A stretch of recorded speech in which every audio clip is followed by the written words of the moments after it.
नमस्कार, आप सुन रहे हैं रेडियो सेंट्रल न्यूज। मैं हूं बबली भाटिया। अब खबरें विस्तार से। देश में 74वां स्वतंत्रता दिवस समारोह शनिवार को हर्षोल्लास के साथ मनाया गया। इस मौके पर राष्ट्र की आन बान शान का प्रतीक तिरंगा देश भर में फहराया गया।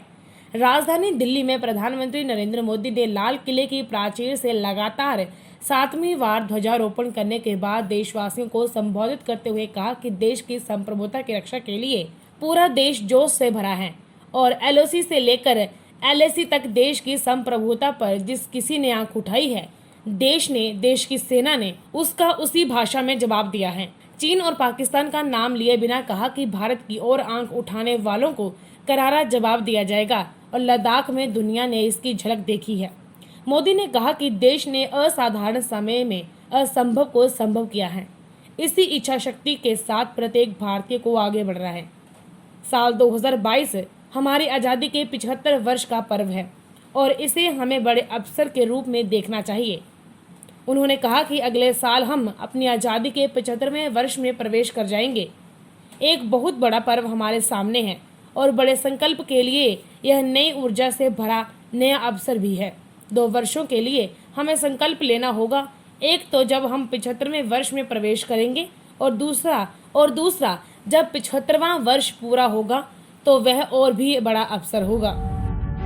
देश में कोरोना महामारी के बढ़ते प्रकोप के बीच इससे निजात पाने वालों की संख्या में भी तेजी से इजाफा हो रहा है और पिछले 24 घंटों के दौरान सर्वाधिक 57,000 से ज्यादा लोग स्वस्थ हुए हैं।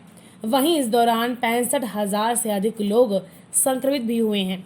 केंद्रीय स्वास्थ्य एवं परिवार कल्याण मंत्रालय की ओर से शनिवार को जारी आंकड़ों के मुताबिक पिछले 24 घंटों में 57,381 लोग संक्रमण मुक्त हुए हैं, जिससे स्वस्थ होने वालों की कुल संख्या 18,08,937 हो गई है। इसी अवधि में 65,002 लोग संक्रमित हुए हैं, जिससे संक्रमितों की संख्या 25,26,193 हो गई है। इस दौरान 996 लोगों की मौत से मृतकों की संख्या 49,036 हो गई है। देश में सक्रिय मामले 6,625 बढ़कर 6,68,220 हो गए हैं।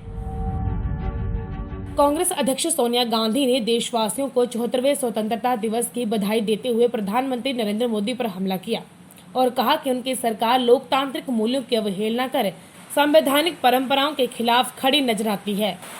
गांधी ने कहा कि पिछले 74 साल के दौरान आजाद भारत ने अपने प्रजातांत्रिक मूल्य का समय समय पर परीक्षा की कसौटी पर परखा है और उसे निरंतर परिपक्व किया है।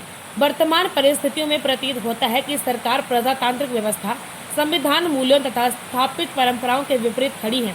भारतीय लोकतंत्र के लिए एक परीक्षा की घड़ी है।